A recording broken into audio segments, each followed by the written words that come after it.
members are structural elements that are subjected to axial compressive forces. वो member जिनमें axial compressive forces होते हैं, axial tensile forces हो तो टेंशन मेंबर है, एक्सियल कंप्रेसिव फोर्सेस हो तो कंप्रेशन मेंबर कहते हैं। अब कंप्रेशन मेंबर टेंशन में भी ट्रसेस में भी होते हैं और प्योर कॉलम भी कंप्रेशन मेंबर होते हैं। किसी भी स्ट्रक्चर का प्योर कॉलम है वो भी अंडर एक्सियल कंप्रेशन होता है। The load are applied along the longitudinal axis and through the centroid of the member cross section। वो कहते हैं इसमें जो लोड होता है वो along the length longitudinal axis पे अप्लाई होता है, ज्यादातर कहाँ होता है, सेंट्रॉइड पे होता है, centroid. The stress can be taken as sigma is equal to P over A, जैसे आप टेंशन में निकालते हैं, where sigma is the stress uniform over the entire cross section, P is load and A is the cross section area. The ideal state that load is exactly applied through the centroid of the section is never achieved। वो कहता है अमूमन अगर देखें जो ideal state होती है ना वो अचीव नहीं होती, लोड हमारे सेंटर से थोड़ा सा हट के अप्लाई हो रहा होता है। How some eccentricity of the load is inevitable, this will result in bending which can be neglected।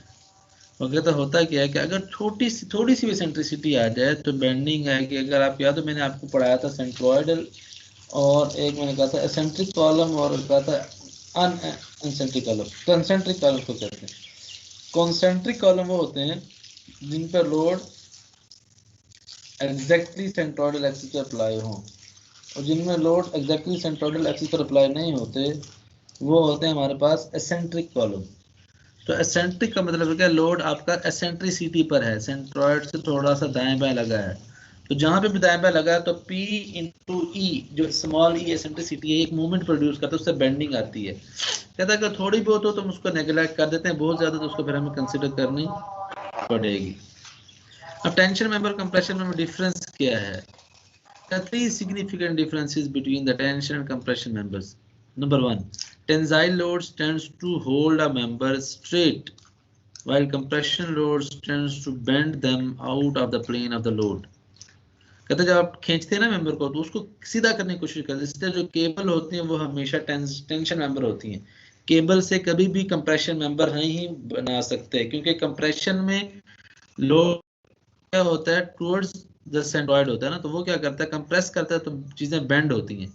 कहते हैं तो टेंशन में जो मेंबर है वो हमेशा लोड क्या करता है, टेंशन मेंबर को, टेंसाइल लोड मेंबर को स्ट्रेट होल्ड करता है, जबकि कंप्रेशन लोड क्या करता है, बेंड करता है आउट ऑफ द प्लेन। मतलब कि अगर प्लेन क्या होती है जो उसकी अपनी एक्चुअल सिचुएशन उससे राइट लेफ्ट कर देता है बेंडिंग में, तो सीरीज सिचुएशन होती है, इसको हम कहते हैं buckling. Bending of the member out of the plane of the member is called buckling. So this phenomenon is called buckling of the column or compression member. Second, the presence of rivet and bolt holes in tension members reduces the area। अब देखें हमने क्या कहा था, जब आप tension member में rivet bolt करते हैं, मैंने आपको एग्जांपल समझाया था कि क्या होता है कि दरमियान में सुराख हो गया, ये सुराख जो होता है ये इफेक्टिव नहीं होता, एरिया को रिड्यूस करता है, हम इसलिए ए नेट और ए इफेक्टिव कैलकुलेट करते हैं। जबकि कंप्रेशन में जब आप कंप्रेस करेंगे होल तो हो गया, लेकिन होल होने के बाद उसमें रिवेट या बोल्ट जब फिल कर देते हैं वो होल ऑटोमेटिक दोबारा फिल हो जाता है।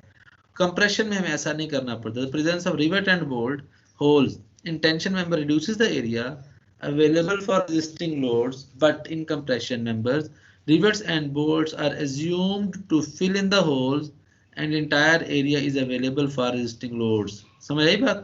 तो आपने रिवेट सुराख के अंदर डाल दिया, दोबारा सुराख भर गया ना, अब उसको प्रेस करेंगे तो वो वहां पर क्या होगा, बोल्ट का जो डायमीटर है वो होल को रीफिल कर देगा और हमारा member as it is gross area ही लेंगे, इसमें नेट एरिया या इफेक्टिव एरिया नहीं लेंगे।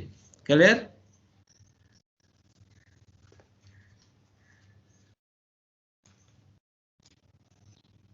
वही तो बोल रहे भाई। Okay yes sir. Okay, third difference क्या, design stress in tension member is always specified as 0.9 FY। वो कहते हैं और ग्रास एरिया हम क्या करते हैं जब डिजाइन स्ट्रेस लेकर जो फार्मूला लिखा था टेंशन मेंबर का उसमें क्या करते हैं 0.9 FY ऑन ग्रास एरिया यानी यील्डिंग, और 0.75 FU, ये FY लिखा भी गलत, ये FU है, 0.75 FU on net area, 0.75 FU on net area.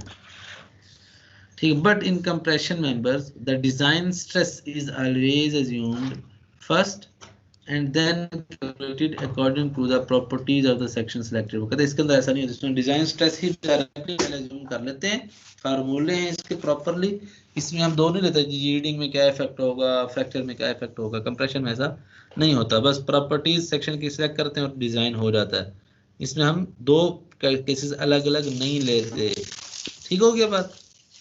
अच्छा, अगर एक test on majority of practical columns show that they will fail at axial stresses well below the elastic limit of the column material because of their tendency to buckle, which is a sudden lateral bending due to the critical compressive force.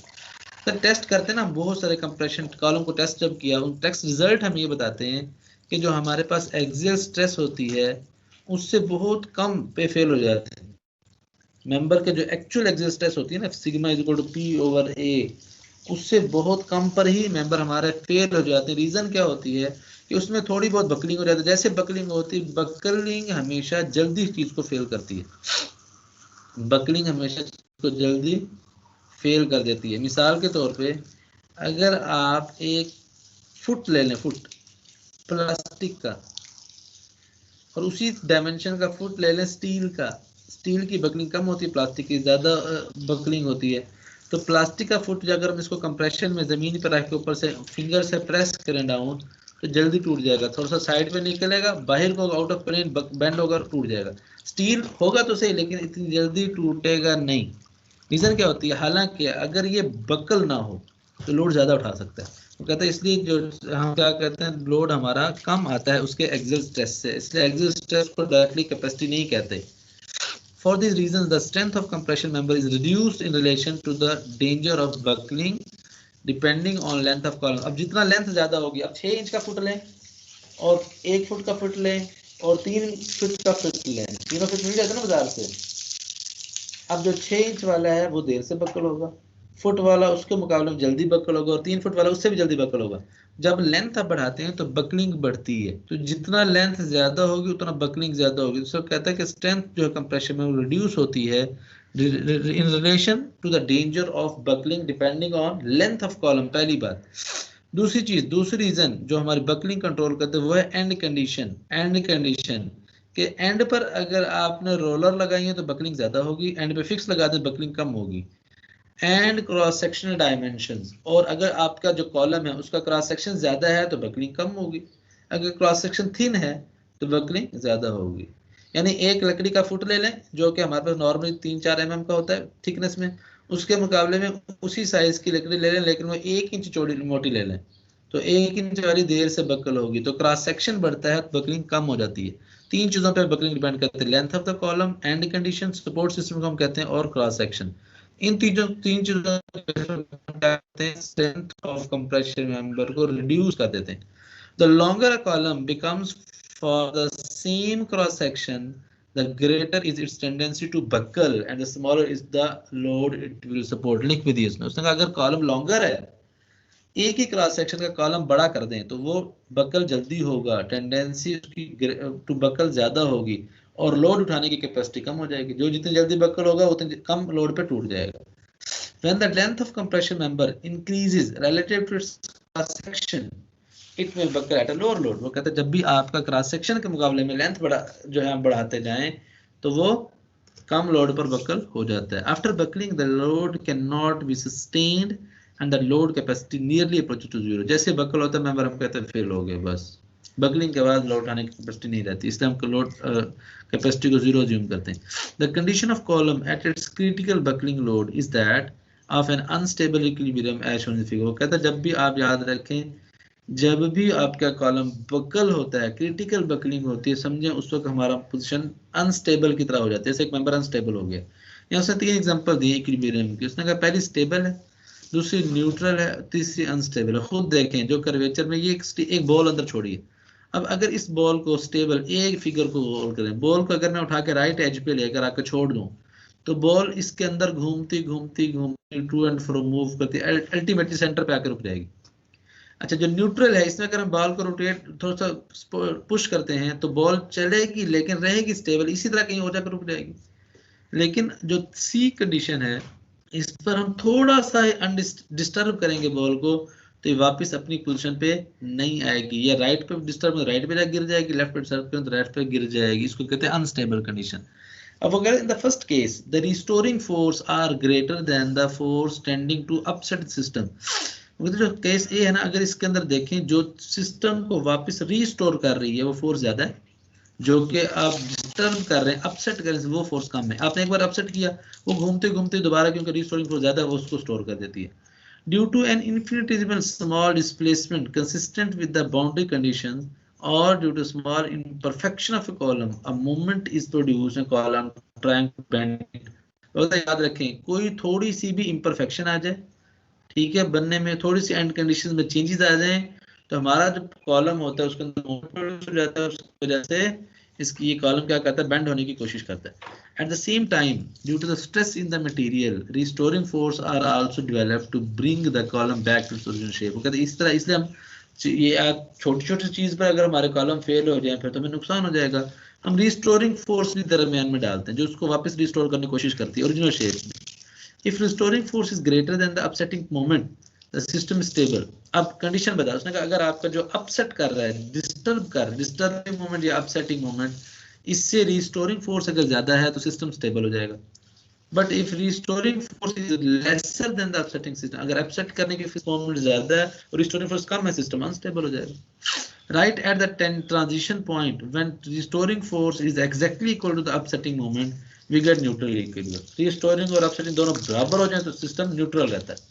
तो दो चीजें आ गई, अगर restoring force ज्यादा है upsetting से system stable, restoring और upset equal है तो न्यूट्रल है, रिस्टोरिंग हमारे काम में अपसेटिंग फोर्स ज्यादा है तो अनस्टेबल है।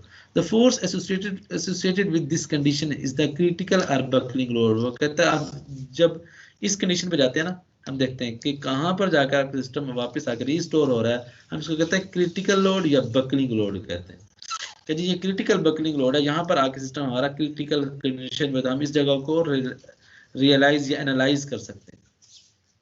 अब यहाँ पे लिख रहा है कि लोडेड कॉलम होते कौन से, कंसेंट्रिकली एंड एसेंट्रिकली लोडेड कॉलम क्या चीजें हैं।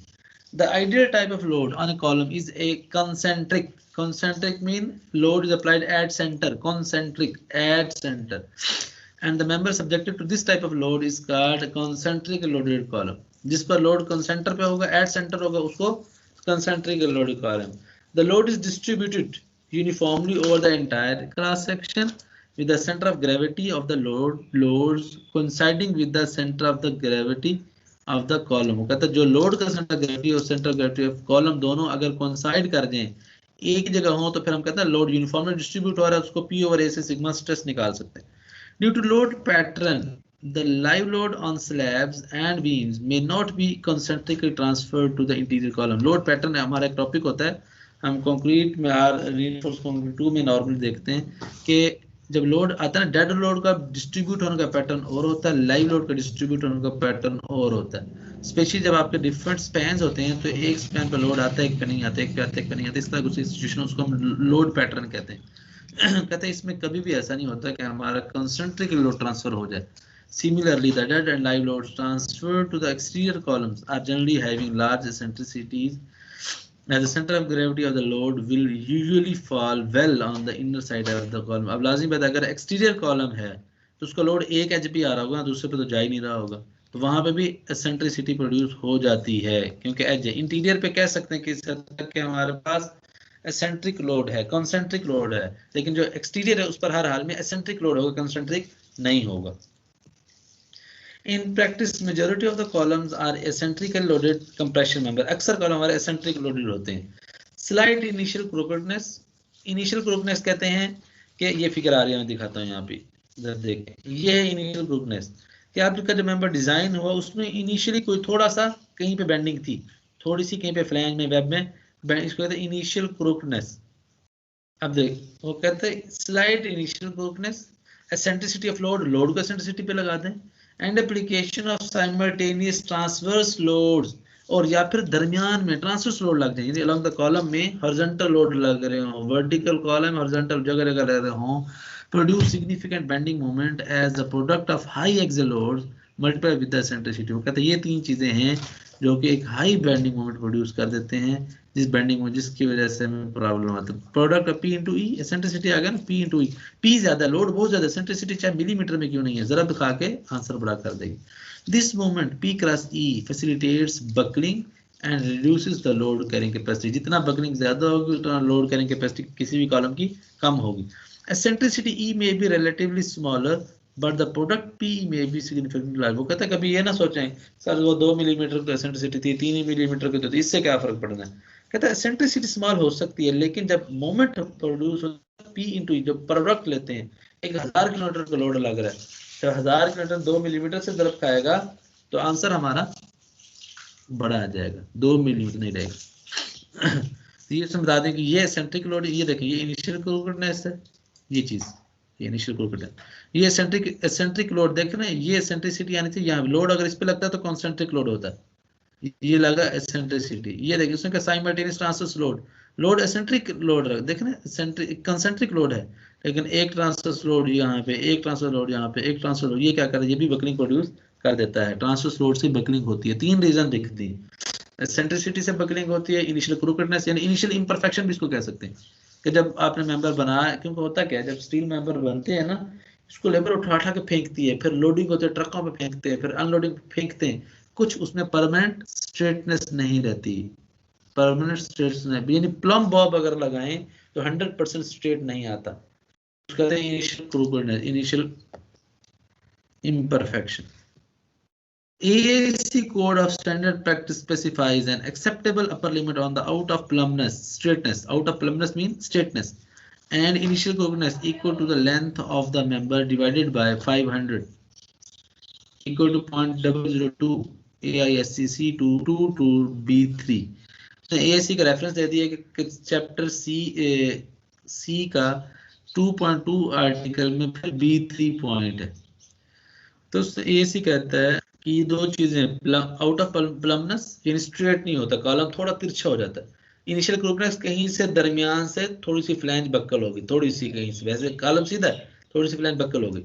वो कहता है अगर ये चीजें हो जाएं तो AAC कहता है ऐसी स्टील सेक्शन को जाया कर दें, ये इस्तेमाल करें। उसने इसके अपर लिमिट बता दी, एक्सेप्टेबल अपर लिमिट, कि अगर ये आपकी आउट ऑफ प्लमनेस और इनिशियल क्रूकनेस लेंथ का equal to the length of the member divided by 500, जो भी मेंबर की लेंथ है उसको 500 पे डिवाइड कर, उसको 500 पे डिवाइड कर लें, जो भी लेंथ ऑफ मेंबर है उसको किस पे डिवाइड कर लें, 500 पे। अगर आंसर 0.002 आ जाता है, 0.002 आ जाता है तो कहता है फिर आप इसको एक्सेप्ट कर लें, अदरवाइज